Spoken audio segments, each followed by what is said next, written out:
And the message for today is Jesus Christ missing from many churches today. Jesus Christ missing from many churches today.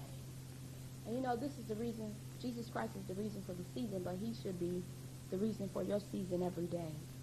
And as we go on and on, as I was alluding to earlier about the fact that the Christian world is beginning to suffer the persecutions that Jesus talked about in the gospel through his various writers of not even being able to say Merry Christmas to different ones on your jobs, and how they're taking so many of the Bibles now have taken out the virgin birth, these different versions, and the more virgins you get into, the more of man you get into, and then you're getting into trouble. But it's really something to think about. Excuse me. And the Bible is just simply being fulfilled. I was listening to a gospel radio station, religious station rather, and they were talking about going to court so that the people could say Merry Christmas on their work establishments, in their schools. And many of our places of employment, you can't even say Merry Christmas. In many of these places, big places where we support financially, you will be surprised, they have changed. I mean, some of the big well-known chains have changed Merry Christmas into Happy Holidays. But it's still Merry Christmas, no matter what. And again, our message for today, our lesson today is Jesus Christ missing from many churches today. And we're going to be in Luke the 2nd chapter this afternoon, beginning at the 41st verse. Luke the 2nd chapter, verse 41.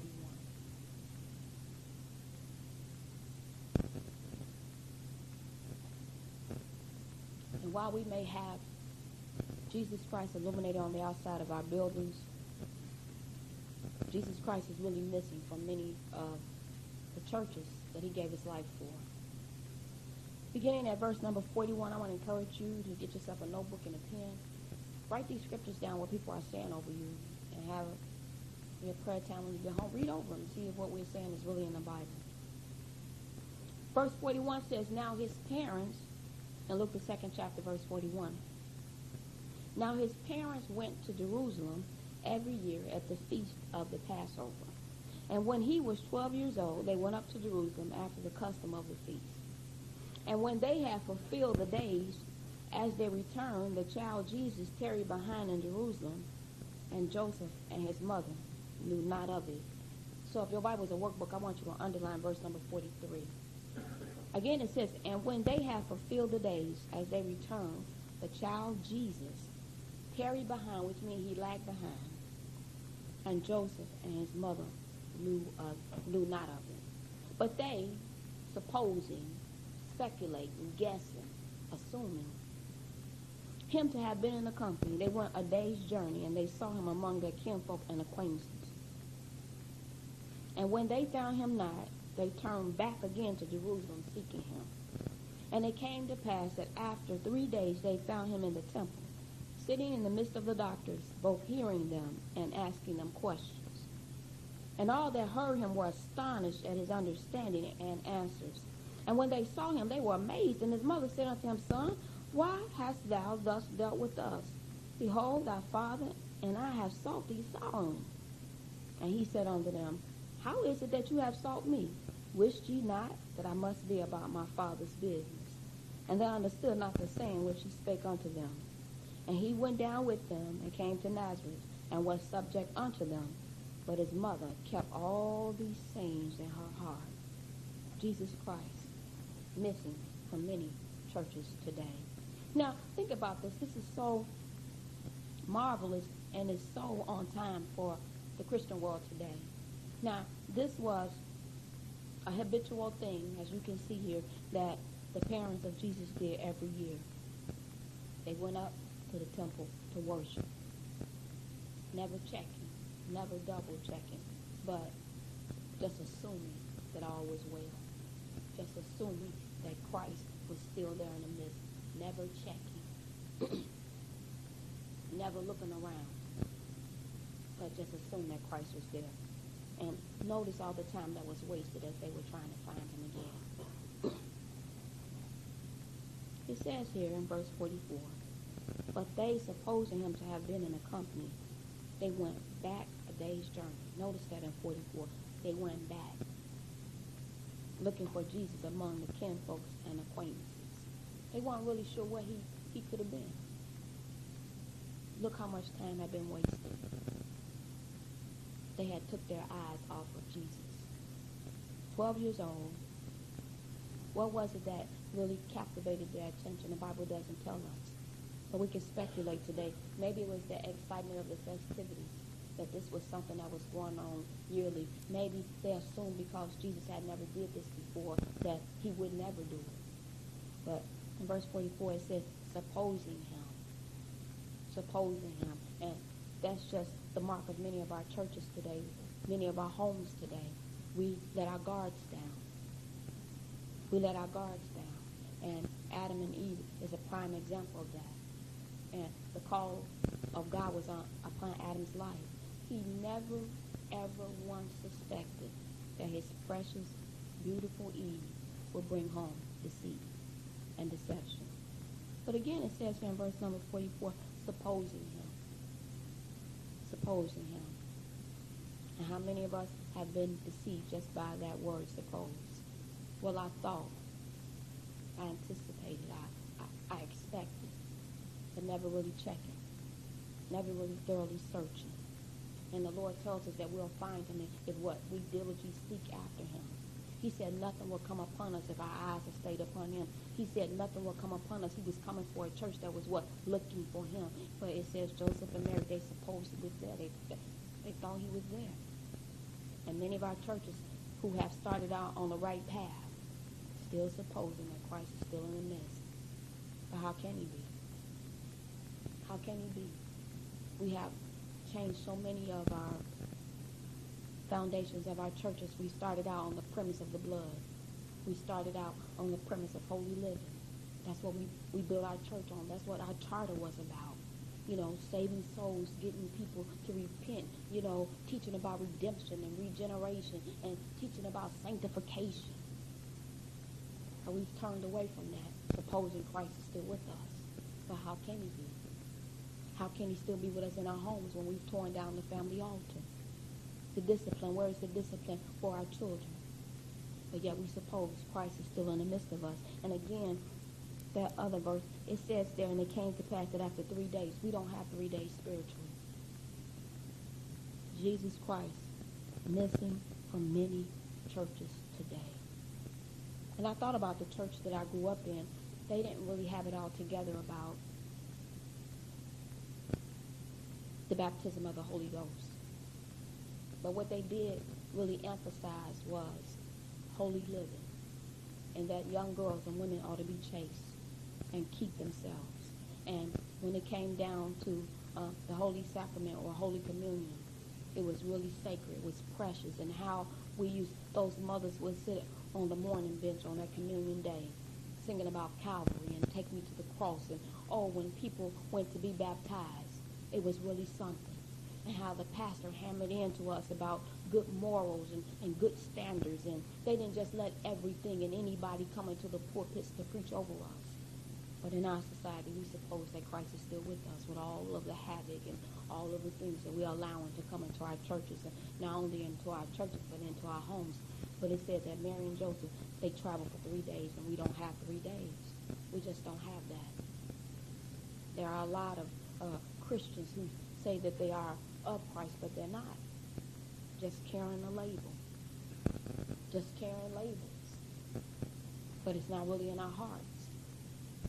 And we don't have the time that Mary and Joseph had. The hour is so late.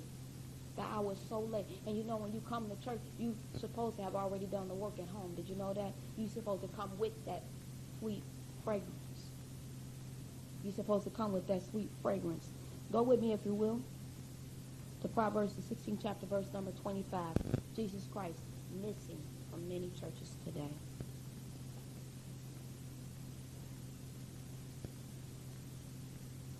Proverbs, the 16th chapter, and I know you know this.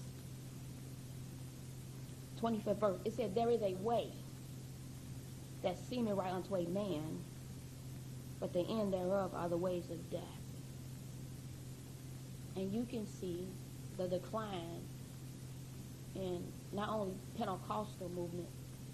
You know, as I was studying the history and listening to some of the literature from my home church, and our pastor talked so well about what it was like to be Pentecostal in his day, and how the people were ostracized for holy living, and how they really shunned and they stayed away from everything that was of the world. Excuse me.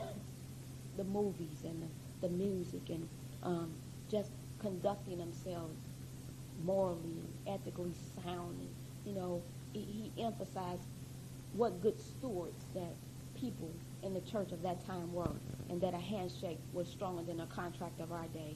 And if a man gave his word, that's what he really meant. And in our churches today, it's so sad. Not only our churches, but in our homes, we let anything just come into our churches, and it seems right, because what we're trying to do, we're in a popularity contest, but we're still damning souls. And again, verse 25 says, it seems like it's the right thing to do. We want to do what's popular. We bring in the racket.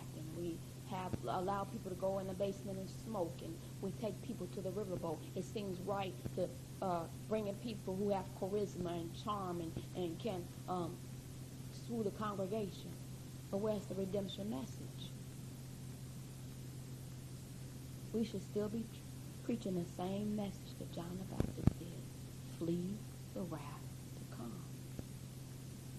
And I'm sure you have heard many homes and churches try to compromise with the youth. You're damning the youth.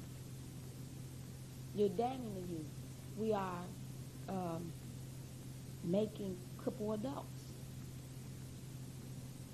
You know, when I was coming up, as such a young child, I knew how to clean, cook, wash, iron, write a check, you name it. Because it was part of our structured discipline. No TV during the week. And we had chores. We couldn't get up ironing every morning. We had to iron all of our clothes on one swap for the whole week. All of us had our allotted tasks. And I'm telling you today, it has a lot to do with the person I am today. I still have that mind of order, that mind of discipline. Today, Jesus Christ missing from many churches today. And many of our churches, I believe, just like many of our homes, they started out well. They started out with the right intent. But somewhere along the way, they compromised. They compromised the standing. They compromised the holiness of God and the righteousness of God. What? For a moment of pleasure, to be popular. Living for Christ, you're not going to win a popularity contest. It'll never happen. It'll never happen. And the Bible tells us so well that in the latter times that some will depart from the faith, giving heed to seducing devils and, doctrines of devils and false doctrine. He said in the last day that many will turn away from what? The truth, not the church. The church is growing at a pandemic rate. Did you not know it's the end thing to go to church? It's the end thing to go to church. But you talk to some of our Christian brothers and sisters about being saved. They look at you like you're crazy, as if you're preaching a gospel that's not in the Bible, but yet it is. Leviticus 11:44 said what? Be ye holy even as I am holy. It's still the same standards today, but Jesus Christ, he's missing from many of the churches today. Tithing, that's God's financial plan. You can't be blessed without giving the Lord what belongs to him. Keeping your virginity until you marry, boys and girls. It's Bible. It's Bible. It's Bible. Go with me, if you will, to Judges, the 13th chapter. Jesus Christ missing from many churches today. Jesus Christ missing from many churches today. And a lot of people want Jesus in this hour. They just don't want Christianity, because we can't make up our mind what Christianity really is now. Did you know that? Many people want Jesus. They just don't want all the mess that goes with it. We make salvation so hard. We tell the people they can't do this, they can't do that unless they have a certain class and a certain sect, and unless they make so much money. But Jesus never said that. Many people struggle with understanding the Gospels. understanding the Bible. Why? We speak all these big words, but Jesus did what? He taught in simplicity. And he's our example. That's what 2 Peter says, that he is our example, and that's what we should be following today. Judges, the 13th chapter.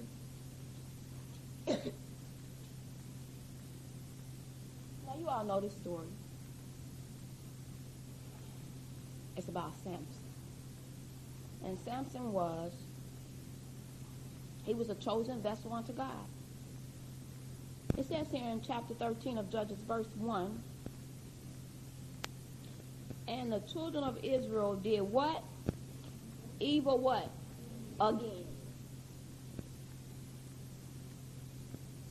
And the children of Israel did what? What? Again. In the sight of the Lord, and the Lord delivered them into the hand of the Philistines for 40 years. And there was a certain man of Zorah of the family of the Danaanites, whose name was Manoah, and his wife was barren and bare not. And the angel of the Lord appeared unto the woman and said unto her, Behold now, thou art barren and bearest not, but thou shalt conceive and bear a son. Now therefore beware, I pray thee, and drink not wine nor strong drink, and eat not any unclean thing. For lo, thou shalt conceive and bear a son, and no razor shall come on his head, for the child shall be a Nazarite unto God from the womb. What was his mission? And he shall begin to deliver Israel out of the hand of the Philistines. Now, you just look at those short verses we have there.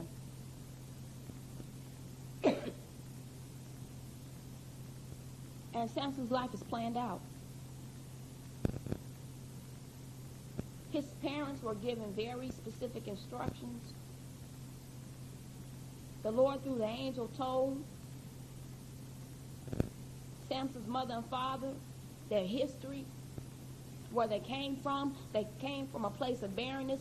It's plainly indicated here that Samson's mother was barren. But then they gave them hope and said, even though you're barren now, you will bear a son. And as you go down again and read it, the angel told Samson's mother what the requirements were for this great blessing, just like the Lord tells us. It's all outlined in his word. It's all outlined in his word. Our lives are planned out. There's nothing else for us to do. But yet we constantly looking for another. We so discontented. We so dissatisfied. And the Lord told them through the angels what it was she needed to do. Going over to chapter 16. And just think about this. Samson was told from the time he was born, from the time he could understand, he was going to be a deliverer. His parents rehearsed it in his ears day and night. It was told all around the town where his parents came from. It was told all around the city where Samson was born. And just think about all the hope. Just think about all the joy that must have flooded the souls of the people to realize that we won't have to stay in this bondage this long. We won't have to be enslaved for this long, for the Lord has sent us a deliverer. And we don't have to speculate. We know that it's Samson. And think, Samson heard that day in and day out, you're going to be a deliverer. And oh, how his parents must have watched over him, just like the Lord wants to watch over us. He wants us to be little Samsons. Did you know that? To help him to deliver souls. But we got to follow the plan. It's the same plan that the Lord through the angels gave Samson's parents. And every day, every time we come to the services, we are reminded of our responsibility. That when we signed up for Christ, we signed up to take on the burden of lost humanity. We signed up to be blameless before our brothers and our sisters. We signed up to live free from all sin. We gave our lives completely over to the Lord. And that's what Samson's parents, they rehearsed it in his ears every day. Samson, God has blessed us. He has blessed us, and you're going to be a deliverer. What did he do with such a calling, just like us? Out of millions and millions and millions and millions of people, Christ chose you. But like Samson, we kicking. Like Samson, we fighting against his will for our lives. We want what the world has. Chapter 16, verse 1, it says, Then went Samson to Gaza, and saw there an harlot, and went in unto her. Now the Lord allowed Samson to have a whole lot of stuff. Amen. As you go on and study his life, He previously he had a sinful marriage. His parents came down and warned him of the woman that she was going to betray him. She betrayed him, but the Lord still remains faithful to Samson, just like he's done us. We cry about, we want God's divine will, and we go into his permissible will. But yet his mercy has still been there, but his mercy is going to run out. Again it says, then went Samson what? To Gaza, and saw there an harlot, and went in unto her. And it was told the Gazanites, saying, Samson is come hither. And they compassed him in, and laid wait for him all night in the gate of the city, and were quiet all night, saying, in the morning, when it is day, we shall kill him. Now I want you to put a little star by that verse, and I want you to ponder that. It says that the word got back to the enemy of Samson that he was in town. The word got back to Samson's enemies. Listen to this today. That I think we got a way to bring him under subjection.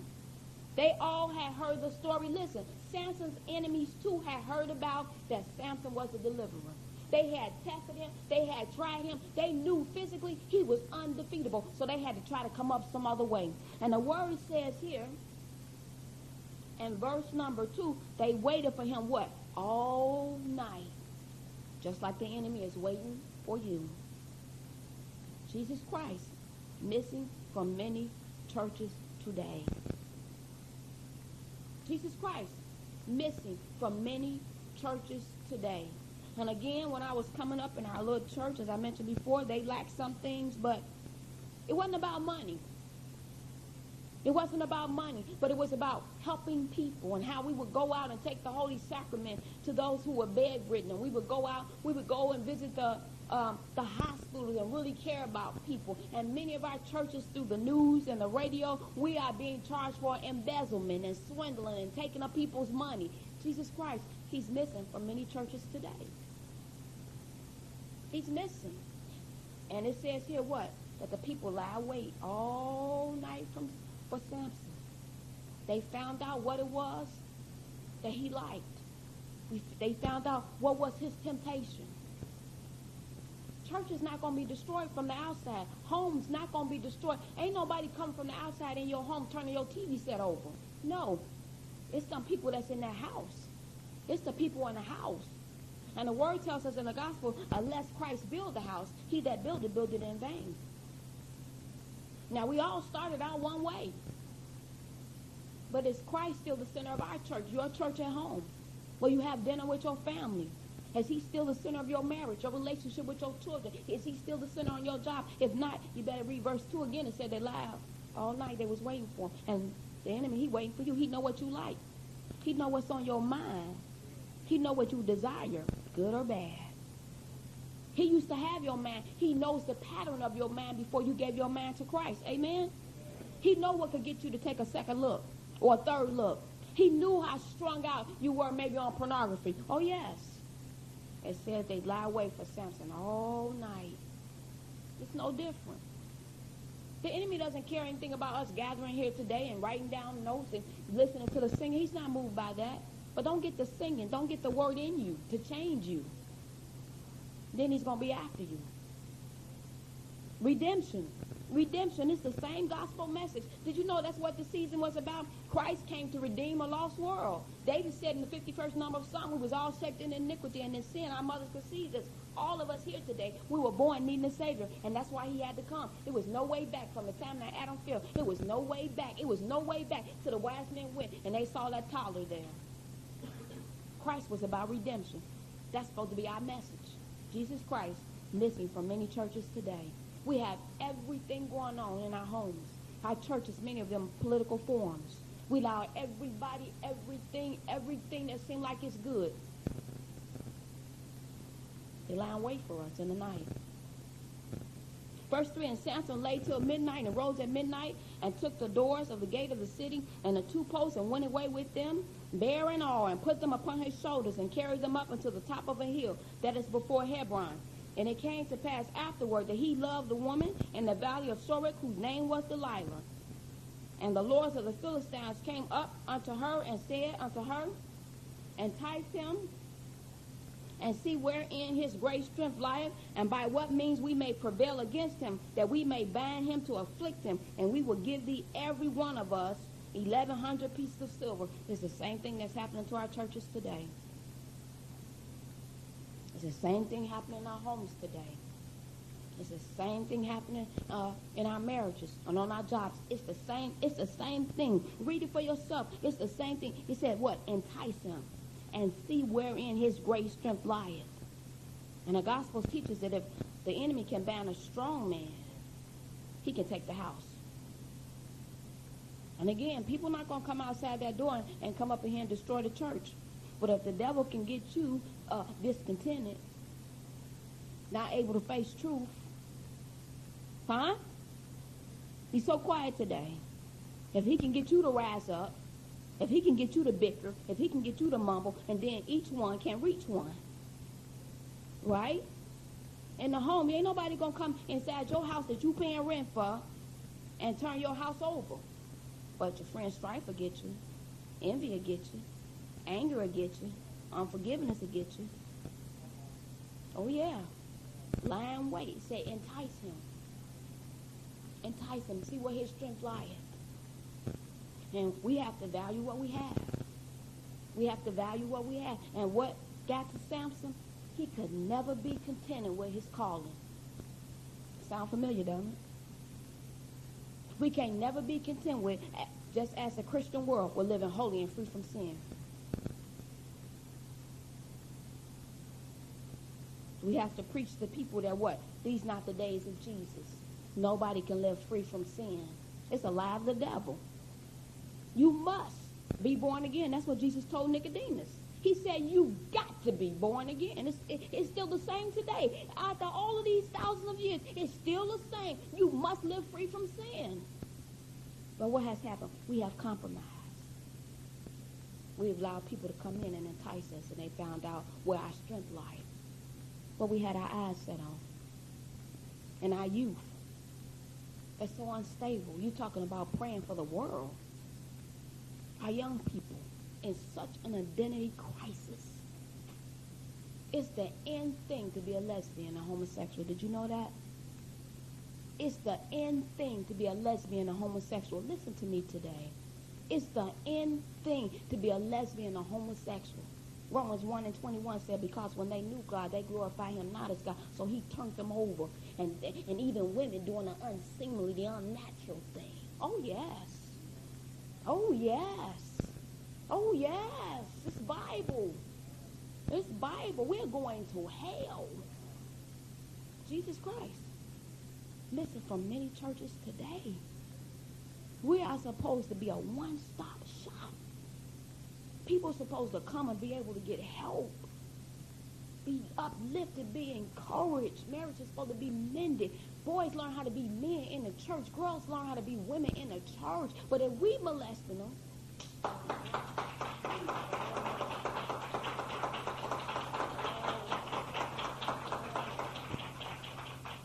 we got a work to do. Man, and in the Bible it tells you what a deacon's supposed to be, how a Levite's supposed to conduct himself, how a pastor's supposed to be, how a bishop. It's all in here. A board of directors, it's right in here. Read the pastoral letters that Paul left Timothy. It's everything we need to know. It's in the Word. And we allow so many people to come from the outside in.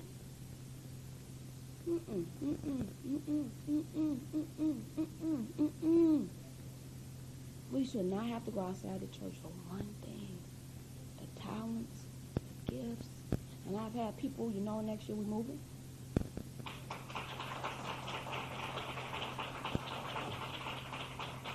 I don't know where, I don't know how, but I know when it's time we'll be ready to go. And I have that confidence. I have that confidence in the Lord. And people were mentioning to me about, getting a grant from this place and writing this place about money. I said, because if they give me something, then they're going to want me to give them something. And I don't want to owe no man nothing. I don't want to owe no man nothing. People come here and they want people that I grew up with for me to let them preach. Like, never. I don't know what they're going to tell y'all. I'm just now trying to get some of y'all straight after 7 years. And I'm going to let them come and put some puke on you? Jesus Christ, he's missing from many of our churches today. And there is Samson. They're talking to Delilah. And what did they offer her? Money. This is such a get-rich society. It's such a pleasure-seeking society. It's all about me, mine, I. But you can't take none of it. You can't take none of it with you. How do you know, Reverend Thomas? Ask somebody in a nursing home that can only move one arm. Ask some of these famous people who have died of HIV, died of AIDS, died of cancer, died of emphysema. They'll tell you if you don't have your health, what good is wealth? What good is it? What good is it? What good is it? Abraham, what a prime example. His whole life was about sacrificing. Sacrifice to leave his daddy house, sacrifice to leave his kindred, sacrifice to leave his country, sacrifice he had to tell Ishmael he had to leave with his mama, sacrifice he had to take Isaac up. His whole life was constantly about sacrificing. Sacrificing, sacrificing. And many of you, you're so stingy, you're so selfish, but yet you want the blessings, but you don't want to give nothing. We was talking about 2 years. Reverend Thomas, quit your job, quit your job. Reverend Thomas, Reverend Thomas, Reverend Thomas, quit your job. Reverend Thomas, Reverend Thomas, Reverend Thomas, Reverend Thomas. Lie to me. Reverend Thomas, we're going to build. Lie to me. Quit your job. Come on, Nehemiah. Come on, Nehemiah. You was the one from the church with the letter saying, come on, they told me to tell you to come on over here and pray. Rascal, you. But here we go. Jesus Christ missed from many churches today. That was Samson. What does it say? Let's go over to verse number 11. Samson playing a game with the devil. You young people ought to write this down and study it in your prayer time. You think you slick. You think cause the light out, don't nobody see you when the curtain is down. Got your hand behind your back. Some of you grown ones in there, you go in there and shut the door, turn on that computer to all that abomination, lasciviousness, and lust. Think God don't see you. Shame on you. What are you talking about? But here we go. It says, and he said unto her in verse number 11, chapter 16, if they bind me fast with new ropes that never were occupied, then shall I be weak as another man. Now, what I want you to see here is Samson is on a road of destruction, and he can't even see it happening. He's playing a game that he can't win because, remember, the devil gave him something that was his weakness in the world. Now, pay attention to this. Pay attention to this. It says, Delilah therefore took new ropes and bound him therewith and said unto him, the Philistines be upon thee, Samson. And there were liars in wait abiding in the chamber, and he brake from off his arms like a thread. Now, Samson's so deceived, he can't see she really trying to do him in. Hello? He's so deceived with lust, pleasure. He can't really see what's ahead of him. 13, the Lord said unto Samson, hitherto thou hast mocked me and told me lies. Tell me wherewith, sound familiar, ladies? Thou mightest be bound. And he said unto her, if thou weavest the 7 locks of my head with the web, and she fastened it with the pin, and said unto him, the Philistines be upon thee, Samson. And he awake out of his sleep, and went away with the pin of the beam, and with the web. And she said, oh, how canst thou say I love thee? If you love me, you would, girl. Now, gentlemen, you're so quiet. It said, how can I say I love thee when thy heart is not with me? If you love me, girl.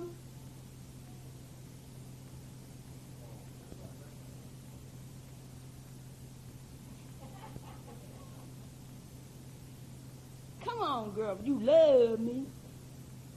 Huh? Can't never get your virginity back. When thy heart is not with me, thou hast mocked me these 3 times, and hast not told me wherein thy great strength lies. Just imagine, man, Delilah probably was real crying, cracking out tears. She probably was on the floor, curled up in a fetal position.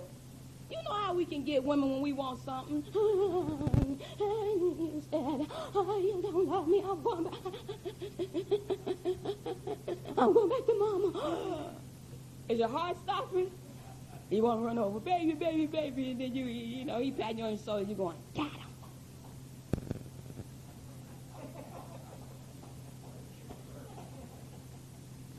You still got to love me to get to heaven, so I'm going to tell it.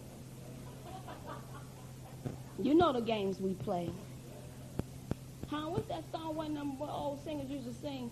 Smiling faces, they laugh sometime. What's that song? Huh? Games people play. Y'all try to act like y'all ain't old enough. You old enough. You old enough. Smiling faces, they laugh sometime. And them games people play, one of them groups. One of them men groups used to sing that one, Smiling Face. Y'all know that. You ain't, you know. You know.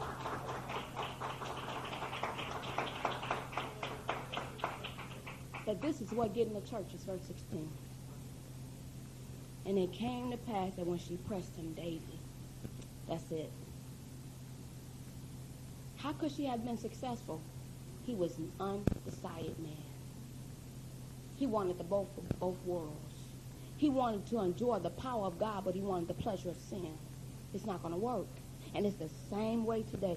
Jesus Christ is missing from many of our churches today. We want the power. We want the acclamation. We want to be good orators, but we don't want to fast. We don't want to pray. We don't want to live in the world. We don't want to separate ourselves from the world. We don't want to separate ourselves from family. And you better not talk about our kids. The word said, Isaiah said Jesus Christ was hated. Said if we would saw him, we wouldn't even have been able to recognize him. He said in Isaiah that every man went his own way doing his own thing. There he was dying. And if they did that to the Savior of the whole wide world, why are we trying to hold on to stuff and holding on to people? Matthew the 7th chapter, Jesus Christ missing from many churches today. And I'm going to get off here in a minute. I'm going to get off here. And you want to know why you're not successful? We double-minded. One minute we want Christ, and the next minute we don't. One minute we want to be married, the next minute we don't. And y'all stop letting these teenagers right here hold these babies when they bring them in, because it set up an inclination. Anybody following me? And they have them all up under them and stuff. No more starting today. Give them to their mama, who know the price that was paid. Huh? You better pay attention, your mothers and dads, because you're setting up for a heart attack or a stroke or both. And they all curled up. They gonna want one. And now you're gonna be raising two instead of one. Huh? Ooh, mama, look. Don't bring that right. Take it over. Take it back to mama. Because TC don't change no boo-boo diapers. Take them back over there. Y'all laughing. Listen what I'm telling you today. You're around something. You acquire a taste for it. Huh? You stay around something long enough, you're going to acquire a taste for it. Never used to like yogurt. Never.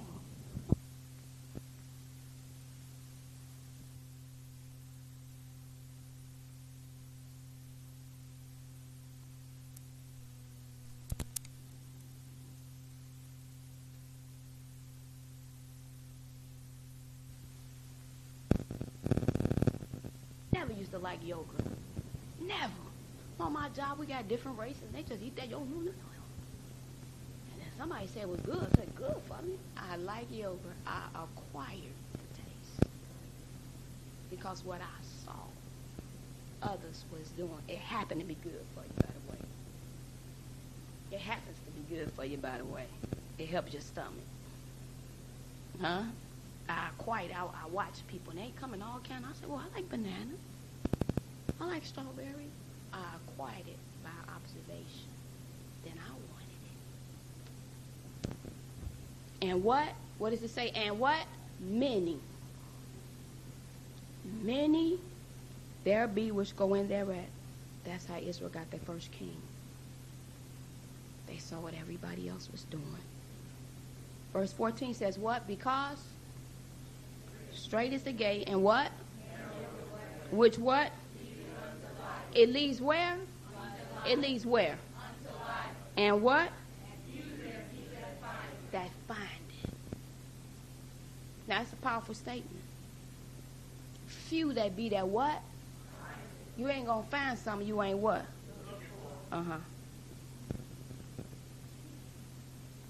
Jesus Christ missing from many of the churches today. Go with me just very briefly. 1 Samuel,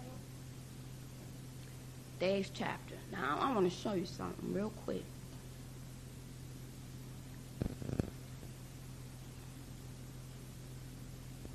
First Samuel, the 8th chapter.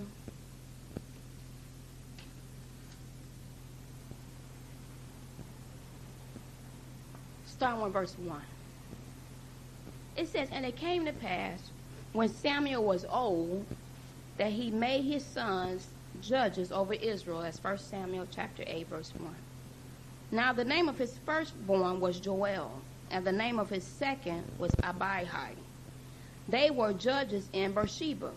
And his sons walked not in his ways, but turned aside after what? Lucre means what? Money. And took what? Bribes, and perverted what? Judgment. Now these was, let me see, they was judges, y'all. Come on.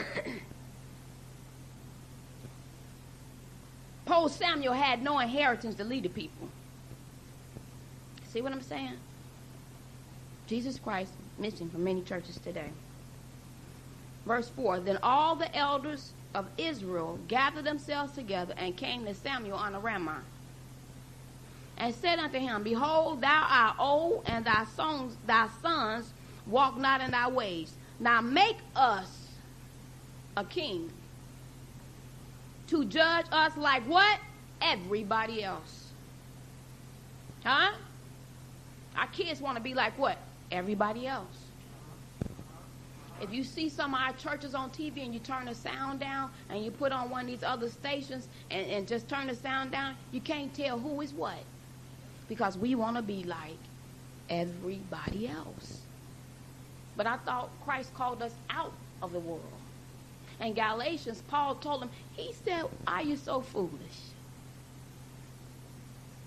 Are you so foolish that you're going right back into the same thing you've been delivered from? And this is what's getting our churches.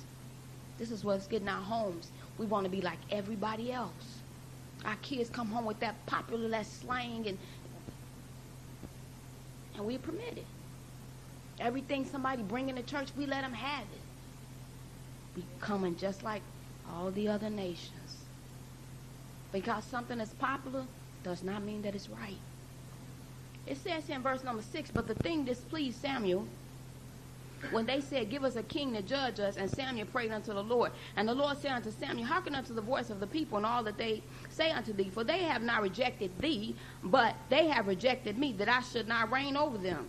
According to all the works which they have done since the day that I brought them up out of Egypt, even unto this day, wherewith they have forsaken me, and served other gods, so do they also unto thee. Now therefore hearken unto their voice. Howbeit yet protest solemnly unto them, and show them, let them know, Samuel, the manner of the king that shall reign over them. Let them know. Is that what you want? Okay, I'm going to give it to you. That's what the Lord was telling Samuel. Go with me quickly to chapter 10.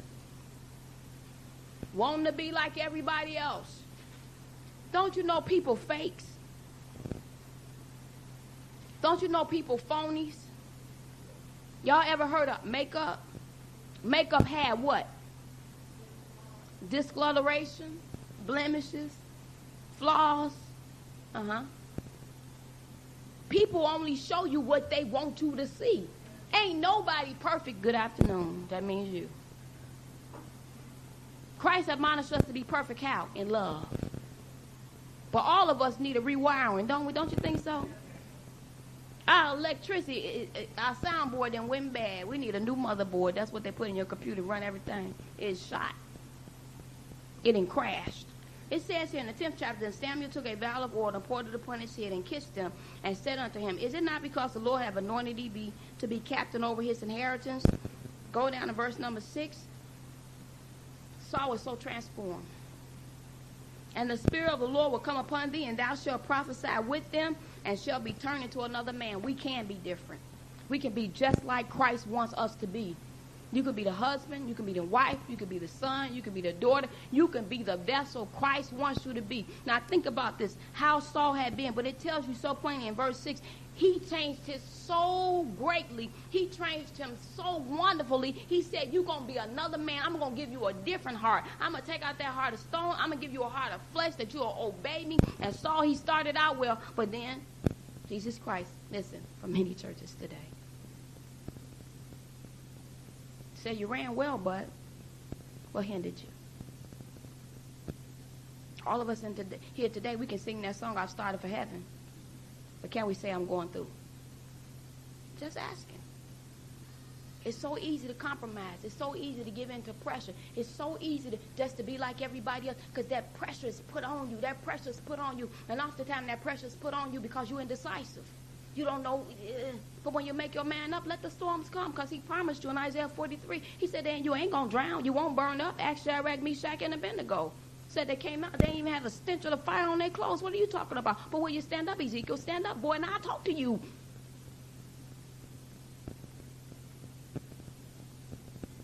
We fell in God because we won't stand up. We jelly bag. We jelly bag. We won't please everybody.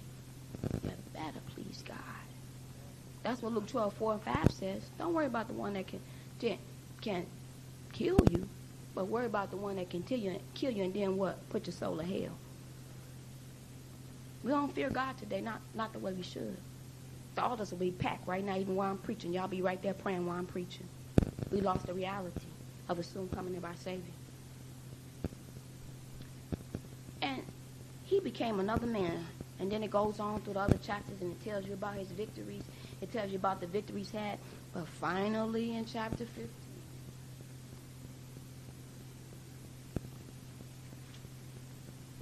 Saul was supposed to do something.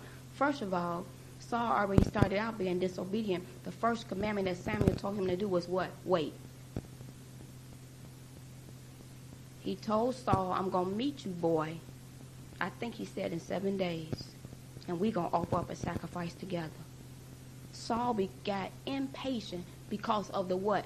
The voice of the people. He hearkened to their commands.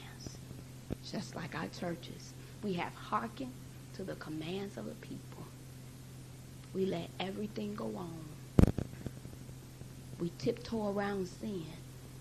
We always want to preach about Shadrach, Meshach, and Abednego. But why was they in the furnace? We always want to talk about Jonah in the well, which the Bible don't even say well, it say big fish. But why was he in there? For disobedience. We always want to talk about, woe is me like Job. You can't compare yourself to Job. The Lord said he was righteous, the righteous, most righteous man in us. The Lord took pride in him. You suffering because of your difficult disobedience. You brought that upon your own head. You can't talk about, woe is me like Job. No, you ain't obeying. You ain't living right. You can't say that. Lord, if it's you, bid me come on the sea, you're going to drown because that sin is weighing you down. But here he is, chapter 15, Saul. He was told to destroy all the Amalekites.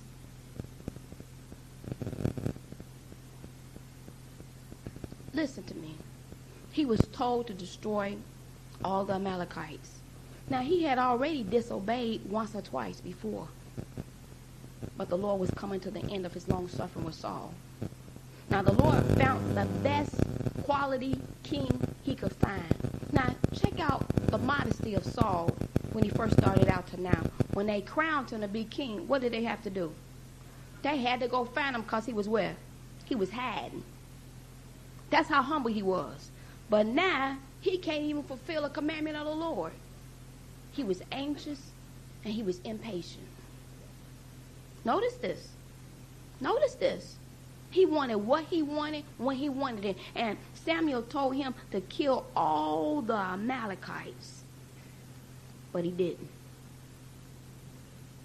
And it says down here, verse 10. Then came the word of the Lord unto Samuel, saying, It repented me that I have set up Saul to be king. For he's turned back. Notice that. He's turned back from following me and have not performed my commandments. And it grieved Samuel when he cried unto the Lord all night. And when Samuel rose early to meet Saul in the morning, it was told Samuel, saying, Saul came to Carmel, and behold, he set him up a place and is gone about, and passed on and gone down to Gilgal. Now, Saul thinking he can just go on just as usual. He thinks Samuel going to come and help him just as usual. But no. Just like us. We started out, we had that happiness, we had that joy. But you know this afternoon, you don't have the same love you had in the beginning. And you know what? You think it's me. You think it's the church. I'm preaching the same messages that I preached when we started Apartment Days 7 years ago. Rewind the tape. It's the same thing. Living free from sin. Hell is real. Your sin's going to find you out. God is the God of wrath. God is the God of judgment. We're living in the last days. It's the same message. Oh, I use different scriptures, but it's the same message. It's the same thing. Hell is real, and you're going there if you ain't ready. I haven't changed. You've given in to lukewarmness. You want your way. You want to do what you want to do. I'm still pretty as ever. Gained a few pounds over the years. I'm sweet. It's what I'm telling you don't like. But the reason why you don't like it now, you liked it then because you was right. But you don't like it now because you're not living right. When you're living right, you always love the truth. But when you ain't living right, I just burn in your pants. You can't wait. If y'all could tip over now and start snoring, but you know I'm going to call your name out and tell you, wake up, rascal, not in here. But when you're right, the message is, man, wasn't that a bomb? Bam, that message. But when you ain't right, man, come on, I'm ready to go. And you go ahead and take all that hell home with you, and y'all be rumbling and tumbling. Then I get a call about 4. You better get over here. What I do, I go. Be the referee. We had this couple here as we closed today. He had me thinking his wife was like the evil one. Like, Reverend Tom, she won't show me no love. Reverend Tom. You think I would figure it out? One day he had this big gash on his head. I don't even figure it out. I know she was too little. She couldn't have jumped up and put it on his head like that. Reverend Tom, she won't show me no love. Reverend Tom, I just want her to love me. Reverend Tom, would you talk to her? Reverend Tom, she's supposed to be my baby. Reverend Tom, wearing my name out. So one night we got this call. Her little voice on the phone trembling. He done tore up the house. What? All the furniture was upside down. I had to call. What? I had to call the police. What? And then look over at David. Get your clothes on. Let's go. She lying on this boy. Now, he done told me all this time. I get over there. He the devil. He's sitting up in the couch drunk as a skunk. Then tore up the whole house. I was like, you got me this time, but you ain't going to get me again, boy. And she looking sweet as always. Just sitting there. Reverend, I tried to tell you. He drunk as a skunk. TV upside down. Little baby walking like she and Katrina. Don't know what nothing is at. Bless her heart. Huh? So y'all taught me, well, I don't need to go to school. Y'all, I am getting my master's of psychology right here. Y'all my practicum. Now that's where you go and practice the stuff you learn. It's like internship. I'm getting it right here.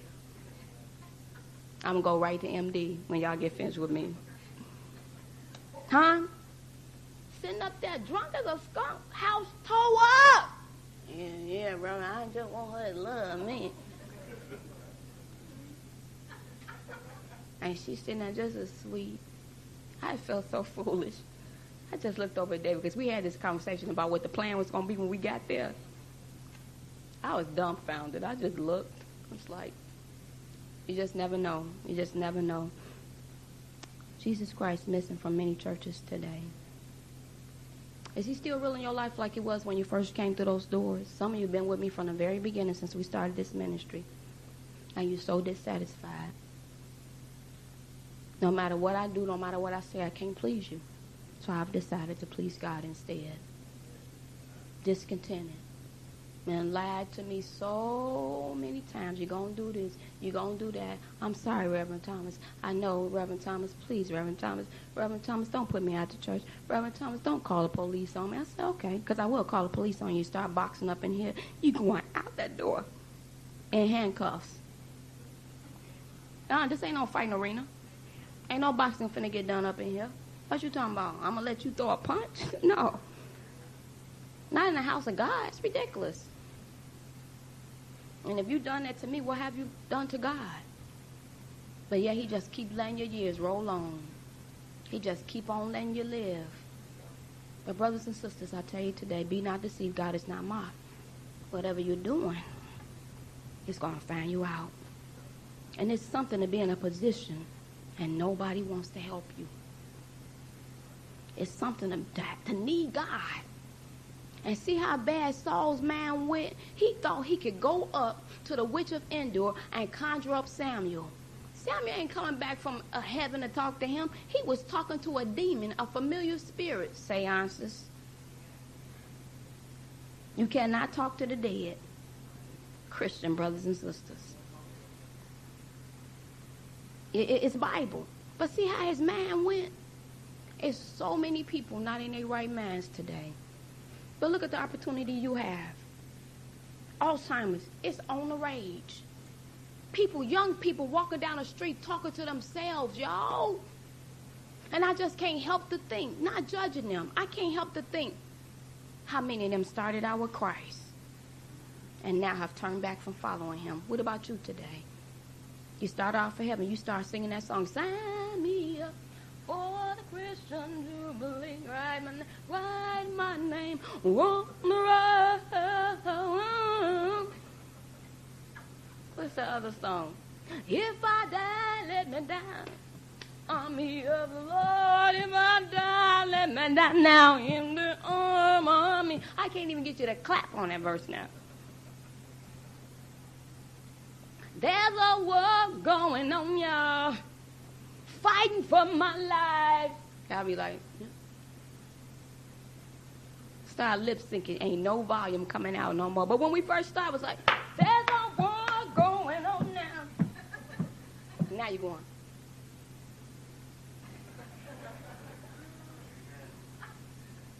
You ain't singing those songs no more. You ain't singing those songs no more. Jesus Christ, listen, from many churches today. Everybody stand on your feet. Let's praise the Lord real good, everybody.